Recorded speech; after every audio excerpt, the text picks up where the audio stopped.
Your Fox 5 on-time traffic.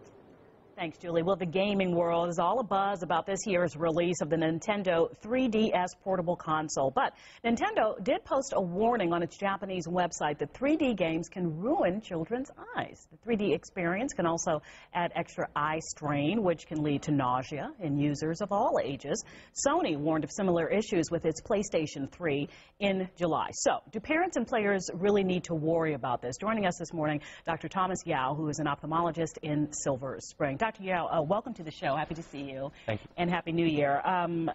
So 3D in general, you know, this was all the buzz before. Can we just talk about it in general terms for our eyes? How do we even process this with the glasses? What even goes on that we are able to see 3D? It's fairly complicated, but essentially each eye has a slightly different image. And on top of that, the eyes have to rotate to the same spot. And the brain has to bring these images together. So that there's a lot going on that has to bring these images to make it 3D. Right. Okay, and so now, you know, I have kids, they are on that Nintendo, and they will be there until you pull them off. Now they're saying that it's the 3D, it's out here, I believe, in March. It's coming out in the States.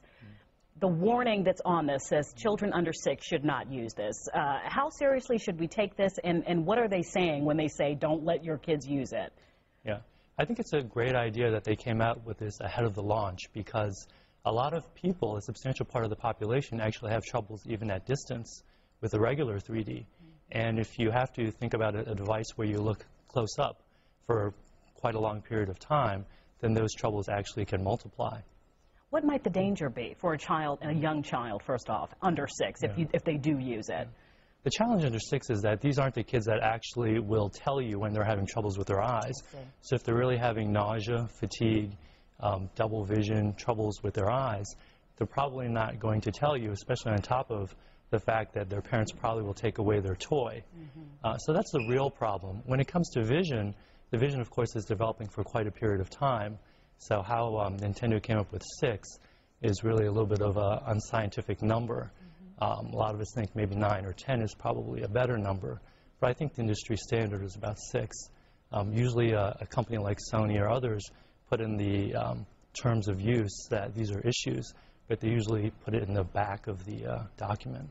So for a child who is, say, 10, would they not experience the same issues with the eyes, or is it just the ill feeling that we're talking about, not any long-term damage to the eyes when you use the 3D? Right, there's less of a likelihood of long-term damage, and I think they're better able to verbalize if they're having troubles. Okay, so just in general, the device itself would necessarily be dangerous as far as impacting vision at a later stage, or do we know that yet, how it might impact your eyes when you're, say, you know, an old person like myself? We certainly hope not, but because the device hasn't been released yet, that's something we'll have to find out. Okay. Is there a time limit, though, on, would you suggest that, or would you tell your patients a time limit in general for, say, a kid who's 12 or so? Actually, the warning came out also with the warning for adults, which is not to play more than 30 minutes.